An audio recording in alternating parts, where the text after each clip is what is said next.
വരാൻ പോകുന്ന പ്രതിസന്ധികളെ നേരിടാൻ വേണ്ടി, പരീക്ഷണങ്ങളെ നേരിടാൻ വേണ്ടി യേശുക്രിസ്തു മാത്രമാണ് അവിടെ പ്രാർത്ഥിച്ചത്. പ്രാർത്ഥിച്ചതുകൊണ്ട് കർത്താവിന് ശക്തി കിട്ടി, ബലം കിട്ടി, ഒരു പുതിയ ദൈവകൃപ കിട്ടി. നമ്മൾ ശ്രദ്ധിക്കണം, ആ പ്രാർത്ഥിച്ച യേശു പിന്നീടുള്ള ഒരു പ്രതിസന്ധികളിലും പരീക്ഷണങ്ങളിലും യേശു പരാജയപ്പെട്ടില്ല. യേശുവിനെ ഉപദ്രവിച്ചപ്പോഴും നിന്ദിച്ചപ്പോഴും കളിയാക്കിയപ്പോഴും യേശുവിനെ വിസ്തരിച്ചപ്പോഴും കുരിശു മെടിപ്പിച്ചുകൊണ്ട് ഗോൽഗോഥ മലയിലേക്ക് യേശുവിനെ കൊണ്ടുപോയപ്പോഴും യേശുവിനെ ആണികളടിച്ച് ക്രൂശിച്ചപ്പോഴും ഒരു സ്ഥലത്തും ഒരു പരീക്ഷണങ്ങളിലും യേശു കർത്താവ് പരാജയപ്പെട്ടില്ല. എല്ലാറ്റിനെയും അതിജീവിച്ചുകൊണ്ട് വിജയശ്രീലാളിതനായി മാനവലോകത്തിന്റെ പാപവിമോചനത്തിനു വേണ്ടി ലോകരക്ഷകനായിരിക്കുന്ന ക്രിസ്തു ആ കുരിശുമെടുത്തുകൊണ്ട് മനുഷ്യനു വേണ്ടി മരണമാസ്വദിച്ചുകൊണ്ട് വിജയത്തിൽ നിന്നും വിജയത്തിലേക്ക് പോകുന്ന ക്രിസ്തുവേശുവിനെയാണ് നമുക്ക് കാണാൻ കഴിയുന്നത്. എന്തുകൊണ്ട് കർത്താവിനത് ലഭിച്ചു? യേശുവിനത് ലഭിച്ചതിന് കാരണം ഗെത്സമന തോട്ടത്തിൽ മനമുരുകി ഹൃദയം തകർന്ന് കണ്ണുനീരോടുകൂടെ പിതാവിന്റെ സന്നിധിയിൽ പ്രാർത്ഥിച്ചപ്പോൾ ദൈവത്തിന്റെ ദൂതനെ സ്വർഗത്തിൽ നിന്ന് അയച്ച് യേശുവിനെ ശക്തിപ്പെടുത്തി. ഇന്ന് പകൽക്കാലം ദൈവജനത്തോട് എനിക്ക് പറയാനുള്ളത്, നമ്മുടെ മുമ്പിൽ വരുന്ന പ്രതിസന്ധികൾ, നമ്മൾ മുമ്പിൽ വരുന്ന പ്രതികൂലങ്ങൾ അല്ലെങ്കിൽ പരീക്ഷണങ്ങൾ, അതിനെ അതിജീവിക്കണമെങ്കിൽ നമ്മുടെ സ്വന്തം ശക്തി കൊണ്ട് കഴിയില്ല. സ്വന്തം ശക്തി ഉപേക്ഷിച്ചുകൊണ്ട് ദൈവത്തിന്റെ ശക്തിയിൽ ആശ്രയിക്കുകയാണെങ്കിൽ ഈ പകൽക്കാലം പറയട്ടെ, നമ്മുടെ മുമ്പിൽ വരുന്ന ഒരു ശക്തിക്കും ഒരന്ധകാരത്തിനും എന്നെയും നിങ്ങളെയും ഒരു മണ്ഡലങ്ങളിലും തോൽപ്പിക്കാനായി കഴിയുകയില്ല.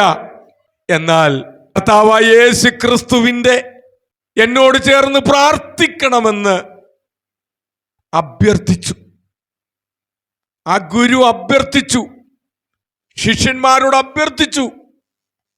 1 മണിക്കൂർ നേരം എന്നോട് ഉണർന്നിരുന്ന് പ്രാർത്ഥിക്കാൻ നിങ്ങൾക്ക് കഴിഞ്ഞില്ലയോ? എന്ത് സങ്കടത്തോടെയാണ് കർത്താവ് പറയുന്നത്.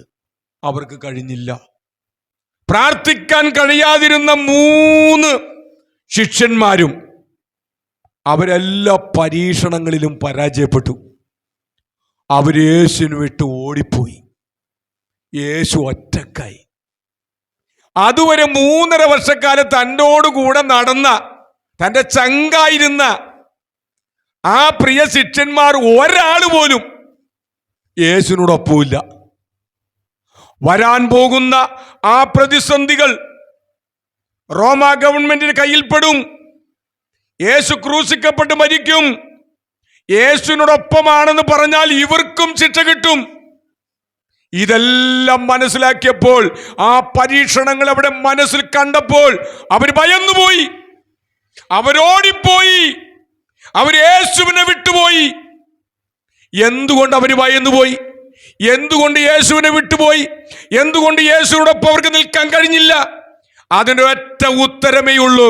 അവർക്ക് യേശുവിനോടൊപ്പം ആ ഗെത്സമന തോട്ടത്തിൽ ആത്മാർത്ഥമായി ഉണർന്ന് പരീക്ഷകൾ അതിജീവിക്കുവാനുള്ള ദൈവശക്തിക്ക് വേണ്ടി അവർക്ക് പ്രാർത്ഥിപ്പാൻ കഴിഞ്ഞില്ല എന്നതാണ് അതിന് ഉത്തരം.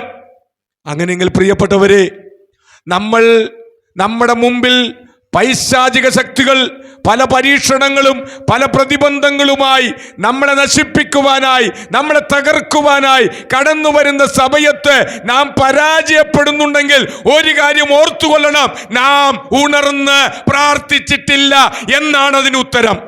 നമ്മൾ പ്രാർത്ഥിക്കുന്നവരാണെങ്കിൽ ഒരു ശക്തിക്കും നമ്മളെ തോൽപ്പിക്കാൻ കഴിയില്ല. ഒരു പിശാചിന് നമ്മളെ തോൽപ്പിക്കാൻ കഴിയില്ല. ഒരു പിശാചിന്റെ പദ്ധതിക്ക് നമ്മൾ അടിമകളായി പോവില്ല. കാരണം പിശാച് പ്രാർത്ഥിക്കുന്നവനെ കാണുമ്പോൾ അവൻ ഭയപ്പെട്ട് ഓടിപ്പോകും. പ്രസംഗിക്കുന്നവനെ, വാചാലമായി പ്രസംഗിക്കുന്നവനെ കാണുമ്പോൾ പിശാചിന് ഒരു പേടിയുമില്ല. കൺവെൻഷൻ പ്രസംഗരെ കാണുമ്പോൾ പേടിയില്ല. ഉപവാസ പ്രാർത്ഥന പ്രസംഗിക്കുന്ന പ്രസംഗകരെ കാണുമ്പോൾ പേടിയില്ല. പരസ്യോഗക്കാരെ പേടിയില്ല. ട്രാക്ട് കൊടുക്കുന്നവനെ പേടിയില്ല. പക്ഷേ പ്രാർത്ഥിക്കുന്നവനെ, മുട്ടിന്മേൽ നിന്ന് ആത്മാർത്ഥമായി കർത്താവിൽ ആശ്രയിച്ചുകൊണ്ട് പ്രാർത്ഥിക്കുന്ന ഒരുവൾ ഈ ഭൂമിയിൽ ഉണ്ടെങ്കിൽ അവനെ കാണുമ്പോൾ പൈശാചിക ലോകം മുഴുവനും ഭയന്ന് ഓടിപ്പോകും. പ്രിയപ്പെട്ടവരെ, പ്രാർത്ഥിക്കുന്നവനെയാണ് പേടി. പ്രാർത്ഥിക്കുന്നവനെ ദൈവമറിയും, പ്രസംഗിക്കുന്നവനെ ലോകമറിയും. പ്രാർത്ഥിക്കുന്നവരെ ആരെങ്കിലും അറിയുന്നുണ്ടോ? നന്നായി പ്രസംഗിക്കുന്ന, വലിയ ശുശ്രൂഷകൾ ചെയ്യുന്നവരെ ലോകം വാഴ്ത്തിപ്പാടും, സഭ വാഴ്ത്തിപ്പാടും. പക്ഷെ പ്രാർത്ഥിക്കുന്നവനെ അറിയുന്നില്ല.